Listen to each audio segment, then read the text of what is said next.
Drop it. Hi friends, how are you? मैं साहिर कमाल आपका स्वागत करता हूं आपके अपने यूट्यूब चैनल कमाल के English powered by gap Shroff. As a human मैं उम्मीद करता हूं इस स्टोरी को आप एंड तक ज़रूर सुने। क्यों? क्योंकि first of all we are human and second we are Indian. ये स्टोरी एक इंडियन स्टोरी है, इंडियन राइटर की लिखी हुई। एक्चुअल में ये स्टोरी है 12th क्लास सीबीएसई बोर्ड से। सीबीएसई बोर्ड में दो बुक्स चलती हैं, फ्लैमिंगो एंड विस्टस। फ्लैमिंगो का जो फर्स्ट चैप्टर है द लास्ट लेसन, मैंने नीचे डिस्क्रिप्शन बॉक्स में दे रखा हुआ है, ऑलरेडी वीडियो बन चुकी है, उसको आप जाके क्लिक करें और उसे देख सकते हैं। ये सेकंड चैप्टर है आपका the lost spring, written by Anees Jung, the Indian writer. एक ऐसी इंडियन राइटर जिन्होंने भारत के एक बहुत बड़े मुद्दे को अपनी बुक के थ्रू लाइमलाइट में लाने की कोशिश करी है। जी हाँ, ये स्टोरी है दो बच्चों की। वैसे भारत में एक महान देश था, महान है और इंशाअल्लाह हमेशा ही रहेगा, बट भारत की कई पहलुओं पर क्रिटिसिज्म भी होती चली आ रही है। भारत की कुछ रूढ़िवादिता और कुछ ऐसी कुरीतियाँ, कुछ ऐसे वाइसेस हैं, कुछ ऐसी बुराइयां हैं दुनिया भर में। सबसे पहले नारी सशक्तिकरण, वीमन एम्पावरमेंट को लेकर के, दूसरा चाइल्ड एक्सप्लॉयटेशन, उसके अलावा और भी बहुत सी हैं। हालांकि ये बुराइयां सिर्फ भारत देश में ही नहीं बल्कि दुनिया के कई देशों में है, but as an Indian we should concern about this story and raise voice against the child exploitation that the writer hopes from all of us। इस स्टोरी में ऐसा क्या है क्या नहीं, शायद आपको टाइटल से स्टोरी की थीम का अंदाजा हो गया हो। अगर नहीं तो मैं अपनी खुद की लिखी 4 लाइनें ज़रूर बोलना चाहूँगा कि जिस तरह खेत बिन बारिश लहलहाते नहीं, कि जिस तरह बाग बिन भंवर मुस्कुराते नहीं, कि जिस तरह बिन पक्षियों के आसमां नहीं भाता, वैसे ही एक बच्चा बिन बचपन के इंसान नहीं बन पाता। तो आइए without wasting the time let's begin the video. सबसे पहले हम लोग चैप्टर के बारे में थोड़ा सा डिस्कस कर लेते हैं। This story is divided into 2 parts. The 2 protagonist are Sahib Alam and Mukesh. Both belong to different places but have the same situation which is the exploitation. Both are affected with poverty and living in a very lurcher condition. The tagline of the first part, sometimes I find a rupee in the garbage, and the tagline of the second part, I want to drive a car. Let's come to the first part of the story. Let's know something about Sahib Alam, the full name of Sahib. Sahib lived in Dhaka years ago. The story tells us that a storm brought calamities to his city, due to which Sahib, like many more children, had to leave the place in search of livelihood, and they came to be known as squatter or colonist. Sahib also settled at Simapuri, the periphery of Delhi. कहा जाता है कि कई साल पहले साहिब ढाका में रहा करता था, जो कि बांग्लादेश की कैपिटल का नाम है। स्टोरी में बताया गया है कि एक तूफ़ान आने की वजह से साहिब को अपना घर छोड़ना पड़ा। तूफ़ान में साहिब जैसे और बहुत से लोगों के घर उजड़ गए और उनको अपनी लिवलीहुड की तलाश में इधर से उधर भटकना पड़ा। साहिब भी एट लास्ट सीमापुरी इलाके में आकर बसे, और ऐसे लोगों को जो अपना घर छोड़ करके इधर से उधर लिवलीहुड की तलाश में भटक रहे थे, तो इनको एक संज्ञा दी गई जिसे आप शरणार्थी कहते हैं। स्क्वेटर्स और कॉलोनिस्ट का मतलब होता है शरणार्थी। सीमापुरी इलाका दिल्ली शहर का पेरीफेरी इलाका माना जाता है। पेरीफेरी का मतलब होता है आउटस्कर्ट्स, मतलब आउटर एरिया, जो मेन सिटी के अंदर नहीं आता। Now come to the summary of the first part. The author Anees Jung comes across Sahib every morning. Sahib left his home in Dhaka long time ago. He is trying to sponge gold in the heaps of garbage in the neighborhood. The author asks Sahib why he does that. Sahib mutters that he has nothing else to do. There is no school in his neighborhood. He is poor and works barefooted. Anees जंग, जो कि story की writer हैं, वो रोज़ सुबह साहिब से मिलती हैं, जो कूड़े के ढेर में गोल्ड ढूंढने की कोशिश कर रहा है। जब राइटर ने उससे पूछा कि आखिर तुम ऐसा क्यों कर रहे हो या क्यों ऐसा करते हो, तो साहिब ने बहुत ही हल्की सी टोन में बोला कि इसके अलावा कुछ है भी तो नहीं हमारे पास करने को, और वो भी वह नंगे पैर ये काम करता था। There are 10,000 other shoeless rack pickers like Sahib. They live in Simapuri on the outer edge of Delhi. in structures of mud with roofs of tin and tarpaulin but devoid of sewage, drainage or running water. They are squatters who came from Bangladesh back in 1971. माना जाता है कि 10,000 से भी ज़्यादा rag pickers, जिन्हें scavengers भी कह सकते हैं आप, साहेब की तरह और भी हैं उस इलाके में। ये सब सीमापुरी, जो कि दिल्ली का एक आउटर एरिया या पेरिफेरी माना जाता है, यहाँ पर बहुत ही खस्ता हालत में रहते हैं। इनके जो घर हैं वो मिट्टी से बने हुए और छतें टिन और तारपोलिन एक तरह का कैनवास, एक तरह का मोटा कपड़ा होता है, उससे बनी हुई होती हैं, जहाँ ना तो कोई वाटर फैसिलिटी है और ना ही सीवेज की कोई भी सुविधा। Writer feels very sorry for herself when she makes a lame promise to Sahib that she will build a school. The writer herself knows her promise has no base and she is just joking, but Sahib takes it seriously. On asking about building a school by Sahib, the author bends her head with shame and tries to avoid by saying it takes a long time. Writer को बहुत ही उस समय अपने ऊपर दया आई जब उसने साहिब से एक स्कूल बनाने का वादा किया। उसको मालूम है कि उसके इस वादे में कोई भी सच्चाई नहीं है, वो सिर्फ एक मजाक कर रही है साहिब से ये पूछ कर कि क्या वह स्कूल जाना चाहता है। राइटर खुद जानती है कि ये मुमकिन नहीं है, लेकिन साहिब ने राइटर के इस प्रॉमिस को सीरियसली ले लिया और दोबारा जब वह उससे मिला तो उसके पूछने पर कि क्या स्कूल बना, उसके पूछने पर राइटर का सर शर्म से झुक गया और उसने ये कहते हुए उसकी बात को अवॉइड कर दिया कि स्कूल बनने में बहुत टाइम लगता है। समटाइम्स साहिब फाइंड्स अ रुपी और even a 10 rupee note in the garbage heap. Then there is hope of finding more. Garbage has a meaning different from what it means to their parents. For children, it is wrapped in wonder.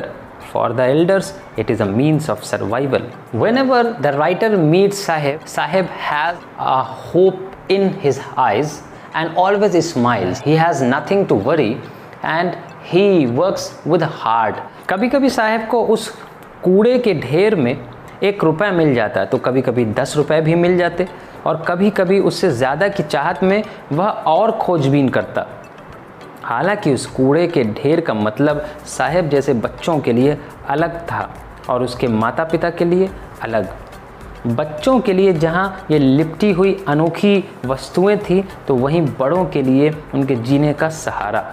One winter morning, the author finds Sahib wearing discarded tennis shoes that look strange over his discolored shirt and shorts. For one who has walked barefoot, even shoes with a hole is a dream come true. The works in a tea stall, he is paid 800 rupees, and all his meals, Sahib is no longer his master.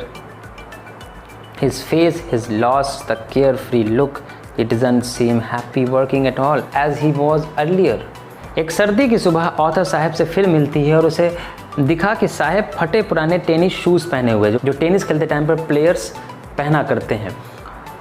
वो shoes पूरी तरीके से फटे थे और उसके जो कपड़े थे उससे बिल्कुल भी मैच नहीं कर रहे थे, लेकिन एक नंगे पांव चलने वाले बच्चे के लिए शूज़ का पाना ही जैसे सपना सच हो जाने के समान था। एट लास्ट ऑथर को पता चलता है कि साहिब अब एक टी स्टॉल पर काम करता है जिसके लिए उसको 800 रुपीज़ पर मंथ दिए जाते हैं और दोनों समय का भोजन भी उसके साथ उसे परोसा जाता है। बट साहिब अब स्वयं का मालिक नहीं है। उसकी वो आज़ादी जो पहले हुआ करती थी अब उसके पास नहीं है। अब वो थोड़ा सा उदास दिखाई देने लगा था। Let's come to the summary of the second part of the story. Firozabad is famous for its bangles. Every other family in Firozabad is engaged in making bangles.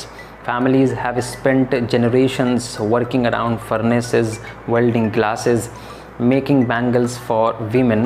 None of them know that it is illegal for children like Mukesh to work in the glass furnace with high temperatures in dingy cells without air and light.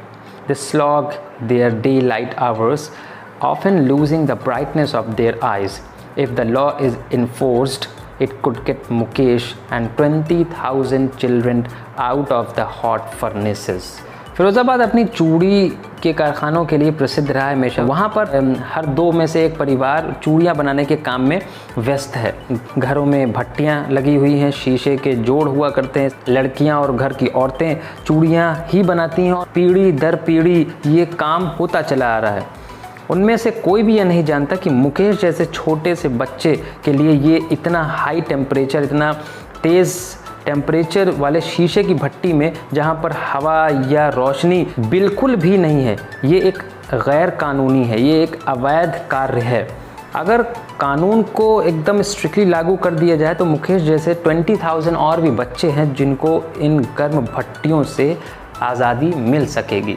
They walk down stinking lanes choked with garbage, past homes that remain hovels with crumbling walls, wobbly doors and no windows.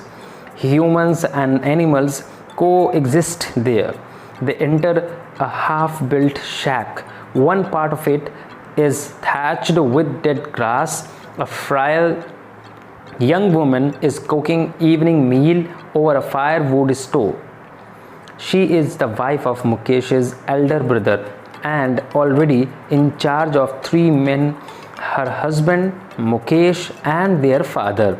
The father is a poor bangle maker. Despite long years of hard labor, first as a tailor and then as a bangle maker, he has failed to renovate a house and send his 2 sons to school. All he has managed to do is teach them what he knows, the art of making bangles. ये लोग बदबूदार तंग गलियों से जो कूड़े करकट से भरी पड़ी हैं उन घरों के समीप से गुजरते और जिनकी दीवारें टूटी फूटी और जिनके दरवाज़ों में आवाज़ या जिन घरों में खिड़कियां भी नहीं हैं उन घरों में रहा करते। यहाँ ऐसा लगता है जैसे इंसान और जानवर एक साथ रहा करते हैं। इनके घरों में ऐसा लगता है जैसे सूखी घास की एक छत लगी हो। एक बहुत ही वीक यंग लड़की चूल्हे के पास शाम को खाना बना रही है। वो मुकेश के बड़े भाई की पत्नी और 3 लोगों की, ख़ासतौर से 3 पुरुषों की देखभाल करने वाली मालकिन भी है। मुकेश, मुकेश के पिता और उसके पति। पिता एक बहुत ही गरीब चूड़ियाँ बनाने वाला व्यक्ति था। बहुत सालों से कठिन परिश्रम के बावजूद पहले वो एक दर्जी का काम करा करते थे, बाद में उन्होंने चूड़ियों का काम शुरू किया। इन सब के बावजूद वह सिर्फ इतना मैनेज कर पाए कि उन्होंने अपनी फैमिली के लिए मकान बनवा दिया और जो कुछ भी पढ़ाई के नाम पर वो सिखा पाया तो वो आर्ट जो उन्होंने खुद सीख रखी थी बैंगल मेकिंग की। Mukesh's grandmother has watched her own husband go blind with the dust from polishing the glass of bangles. She says that it is his destiny. She implies that God-given lineage can never be broken. They have been born in the caste of bangle makers and have seen nothing but bangles of various colors. Boys and girls sit with fathers and mothers welding pieces of colored glass into circles of bangles. They work in dark hutments next to lines of flames of flickering oil lamps. Mukesh की दादी ने अपने पति को इस चूड़ी के कारखाने में अंधा होते हुए भी देखा है कि इस चूड़ी के काम करने में उनके पति अंधे भी हो चुके हैं और वह कहती है ये तो उसका भाग्य है, क्योंकि प्रभु के द्वारा जो भाग्य लिखा है उसे कोई भी तोड़ नहीं सकता, उसे कोई बदल नहीं सकता और ये उसके भाग्य में था। वे चूड़ियाँ बनाने वाले जात में उत्पन्न हुए हैं, पैदा हुए हैं, तो उन्हें हमेशा इसी काम में लगा रहना चाहिए और उनके घर में लड़के, लड़कियां, औरतें और सभी लोग मिल करके एक साथ ये काम करते हैं। Savita, a young girl in a drab pink dress, sits alongside an elderly woman. She is soldering pieces of glass. Her hands move mechanically like the tongues of a machine. Perhaps she does not know the sanctity of the bangles she helps make. The old woman beside her has not enjoyed even one full meal in her entire lifetime. Her husband is an old man with a flowing beard. He knows nothing except bangles. He has made a house for the family to live in. He has a roof over his head. एक बहुत ही मटमैली फीकी सी frock पहने हुए एक लड़की जिसका नाम सविता है एक बुजुर्ग महिला के पास बैठी। वह शीशे के टुकड़ों को टाँके लगा रही।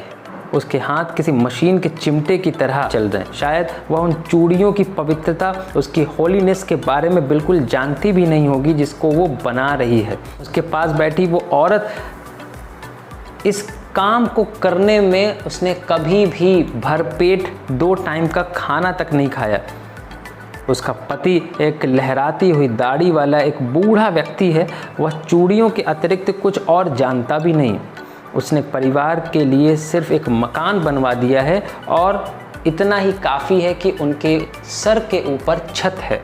Little has moved with time in Firozabad. Families don't have enough to eat. They don't have money to do anything except carry on the business of making bangles. The young men echo the lament of their elders. They have fallen into the vicious circle of middlemen who trapped their fathers and forefathers. Years of mind-numbing toil have killed all initiative and the ability to dream. They are unwilling to get organized into a cooperative. They fear that they will be hauled up by the police, beaten and dragged to jail for doing something illegal. There is no leader among them. No one helps them to see things differently. All of them appear tired. They talk of poverty, apathy, greed and injustice. Firozabad में समय के साथ बहुत ही कम changes आए हैं। परिवारों के पास पूरा खाना भी नहीं है और उनके पास इतना पैसा भी नहीं है कि चूड़ी बनाने के काम के अलावा कुछ और कर सकें। वे उन बिचौलियों के बिछाए हुए जाल में फंस चुके हैं जिन्होंने उनके दादा परदादा को जाल में फंसाया। सालों से उनके माइंड काम करना बंद कर चुका है कि अब उनका दिमाग किसी और तरफ कुछ सोचने को कहता ही नहीं है। उनकी सारी भावनाएं, उनके जितने विशेज़, उनके जितने ड्रीम्स थे वो सब इतनी कड़ी मेहनत के बाद सब कुछ खाक में मिल चुका है। वो किसी सहकारी जो संस्थाएं होती हैं उनमें संगठित होने के अनिच्छुक हैं। उनको कोई इच्छा ही नहीं है कि अब वो किसी ऑर्गेनाइज्ड वे में अपने काम को करें। क्यों? क्योंकि उन्हें डर है पुलिस का कि उन्हें पकड़ा जाएगा, उन्हें पीटा जाएगा, उन्हें जेल भेज दिया जाएगा। और चूँकि उनके पास एक मजबूत लीडर भी नहीं है जो उनकी बात को सरकार के सामने या जनता के सामने रख सके। कोई भी ऐसी चीज़ नहीं है या कोई भी ऐसा व्यक्ति नहीं है जो उनको ये हेल्प करे कि वो चूड़ियों के कारखानों से बाहर निकलें और कुछ अलग करें। वे एकदम थक चुके हैं। वे गरीबी, उदासीनता, लालच और अन्याय की बातें करते हैं। सो आई होप आपको समरी कुछ हद तक समझ में आई होगी। इस वीडियो में हम लोग टाइटल, जस्टिफिकेशन, मैसेज और थीम की बात नहीं करेंगे क्योंकि वीडियो बहुत ज़्यादा लंबी है। उसके लिए आप वेट करिए। So please like the video, share with your friends and comments for any question और query. Thank you so much for watching my video. Jai Hind, जय भारत।